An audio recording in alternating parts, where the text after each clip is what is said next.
السلام علیکم۔ جنہوں نے میرا چینل سبسکرائب کر دیا ان کا بہت بہت شکریہ، اور جنہوں نے ابھی تک میرا چینل سبسکرائب نہیں کیا جلدی سے میرا چینل سبسکرائب کر دیں تاکہ مزیدار کہانیاں اور مزید معلومات حاصل ہوتی رہے۔ دوستو، حضرت مسلم علیہ السلام امام حسین کے چچا زاد بھائی تھے۔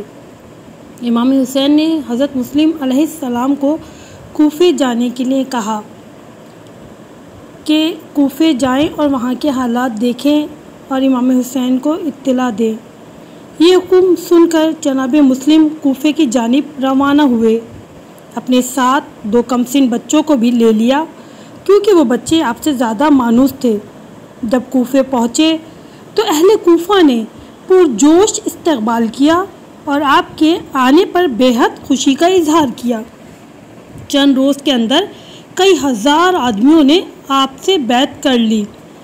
آپ نے امام حسین علیہ السلام کو خط لکھا کہ یہاں کے حالات قابل اطمینان ہیں، آپ بہت جلد تشریف لے آئیں۔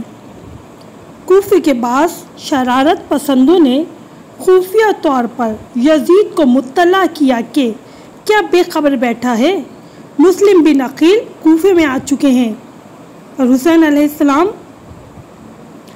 حسین ابن علی کے لیے بیعت لے رہے ہیں۔ موجودہ حاکم کوفہ کمزور طبیعت ہے، وہ لوگوں کو بیعت سے نہیں روک سکتا، جلد کسی سخت حاکم کو بھیج ورنہ حکومت تیرے ہاتھ سے نکل جائے گی۔ یہ خبر پاتے ہی یزید ابن زیاد کو، جو نہایت سنگ دل ظالم پسند تھا، کوفے کا حاکم بنا کر بھیجا تاکہ مسلم ابن عقیل کو جس طرح سے ممکن ہو قتل کر ڈالے اور جو لوگ محبان حسین ہوں ان کو سزا دے۔ اہل کوفہ امام حسین علیہ السلام کے منتظر ہی تھے اور ابن زیاد وہاں آ پہنچا اور اس نے کوفے کے لوگوں پر سختی شروع کی۔ بہت سو کو اپنے سامنے بلوا کر پٹوایا، بہت سو کو قید کیا۔ اس ظالم کی سخت گیری سے لوگ گھبرا گئے اور بہت سے اہل بیت کوفہ چھوڑ کر آس پاس کے دیہات میں چلے گئے۔ جن لوگوں نے حضرت مسلم سے بیعت کی تھی وہ ابن زیاد کے خوف سے حضرت مسلم علیہ السلام کا ساتھ چھوڑ بیٹھے تھے، یہاں تک کہ حضرت مسلم تنہا رہ گئے۔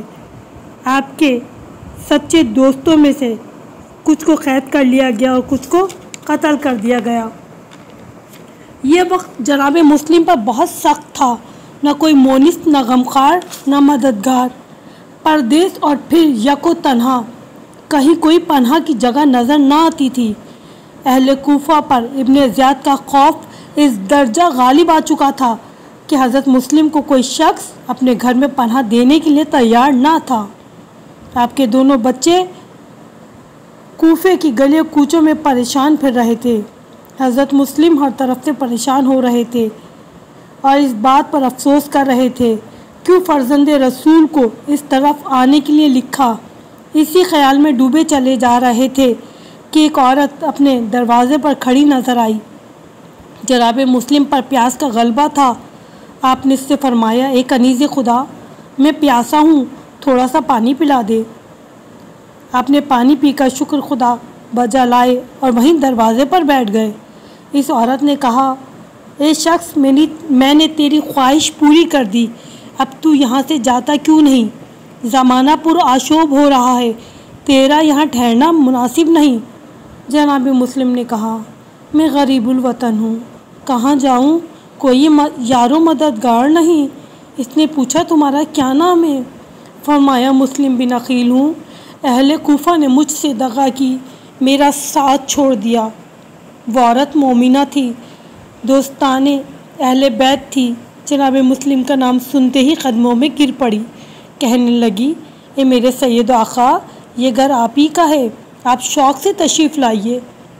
یہ کہہ کر آپ کو اندر لے گئی، خاطر مدارات میں مشغول ہوئی، لیکن حضرت مسلم بن عقیل کو اس پریشانی میں نہ کھانے پینے کا خیال تھا، نہ راحت و آرام کا۔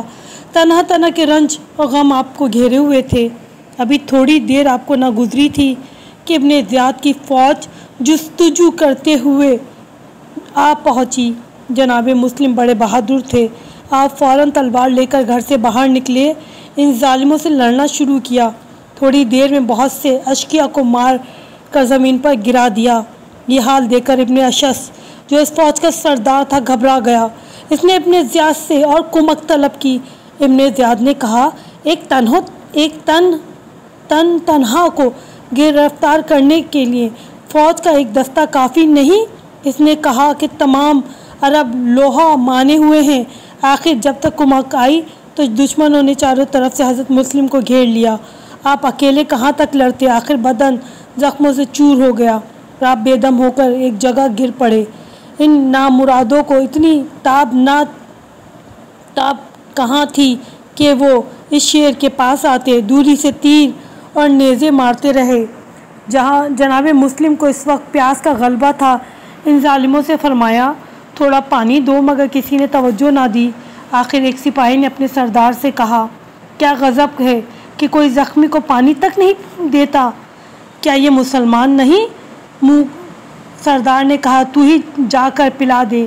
وہ کوزہ آب لے کر جناب مسلم کے پاس آیا۔ آپ نے جب پانی پینا چاہا تو منہ کا خون پیالے میں ایسا گرا کہ آپ نے وہ پانی پھینک دیا۔ حضرت مسلم کو بھی پانی پینا کیسے نصیب ہوتا کہ جبکہ ان کا آقا امام حسین علیہ السلام کربلا میں پیاسے شہید ہونے والے تھے۔ الغرض ان ظالموں نے جناب مسلم کو گرفتار کیا اور دربار پسر زیاد میں لے گئے۔ جب آپ نے ظالم کے سامنے پہنچے تو اس کو سلام نہیں کیا۔ ایک درباری نے کہا اے مسلم تو نے میرے امیر کو سلام نہیں کیا۔ فرمایا میرا امیر فرزند رسول ہے، میں ظالم کو امیر کیوں سمجھوں؟ یہ سن کر ابن زیاد کو غصہ آ گیا اور اپنے غلاموں کو حکم دیا کہ مسلم کو بالائے بام لے جا کر قتل کریں، ان کی لاش کو کوٹھے سے پھینک دیں۔ جناب مسلم نے فرمایا اگر میرا قتل ہی تجھے منظور ہے تو مجھے اجازت دے کہ میں کسی سے کچھ وصیت کروں۔ اس نے اجازت دی۔ پسر سعد دربار میں موجود تھا۔ آپ نے اس سے فرمایا اے پسر سعد، میری پہلی وصیت تو یہ ہے کہ میرے تو چھوٹے چھوٹے بچے ہیں، مجھ سے جدا ہو کر کہیں چھپ گئے ہیں، ان کو تلاش کر کے کسی کے ساتھ مدینے بھجوا دینا۔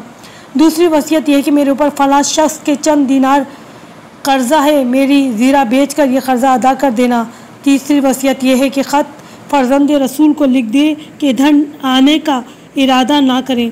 پسر سعد نے کہا اس وصیت کو پورا کرنا میرے امکان سے باہر ہے، اس لیے کہ حاکم وقت ان کے خلاف ہے۔ آپ نے فرمایا لعنت خدا ہو تیرے اوپر اور تیرے حاکم وقت کی خوشنودی کا تو تجھے خیال ہے، مگر خدا اور رسول کی خوشنودی کا لحاظ نہیں۔